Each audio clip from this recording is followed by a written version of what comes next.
injury or disease or loss to get about the business of change. They wait for crisis because the personality can't go on business as usual. They got to change, and they know it. Most people wait for crisis to begin the process of change. Now, our message today is this. If you knew those emotions and those behaviors and those thoughts that are based in survival are going to push the genetic buttons that do create disease, that do produce an experience that's going to reaffirm the emotion. Do you want to wait for crisis or trauma? Do you want to learn or change in a state of pain and suffering? Or do you want to change and learn in a state of joy and inspiration? Which would you prefer? If you choose then to learn and change in a state of inspiration, in a state of joy, that means then you have to choose yourself. Which means then you got to get clear on what you want. You got to create a picture in your mind of what that represents. You got to fall in love with that outcome without any evidence. You got to decide who you no longer want to be, how you no longer want to think, how you no longer want to feel, and eliminate those habits and behaviors that keep you returning back to the old self. When you're living in stress, you focus on the body, the environment, and time. When you're in survival, no different than that gazelle who's being chased by the lioness. That gazelle gets a rush of adrenaline and it says, I got to take care of my body. And the brain becomes alert and it says, where in my environment can I go?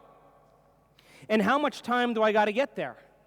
The urgency of the moment and those chemicals cause us to become very selfish. And those chemicals force us to become self-indulgent, self-important, self-centered, self-aggrandizing, full of self-pity. All of our awareness is on ourselves. And when we put all of the emphasis on the body, the environment, and time, we worry about our hairdos and our things that we own and our problems. We can't see any possibility because no new information can enter into the system that is not equal to the emotion that we're embracing.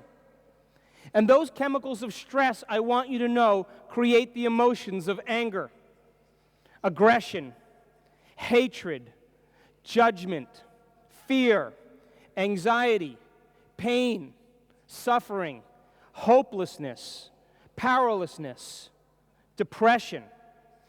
And according to the psychological model, 90% of most people's thoughts and feelings are negative.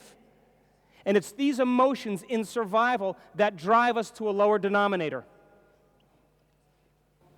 Or you're so involved in your suffering from something in the past that your body's literally in the past.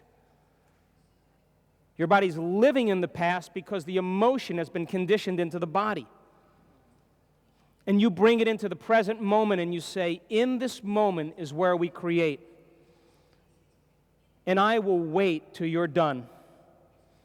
And once you're done, I'm going to condition you to a new emotion and to a new mind, and you're going to get up happier than this moment. Now that's self-love because you begin to develop respect for yourself.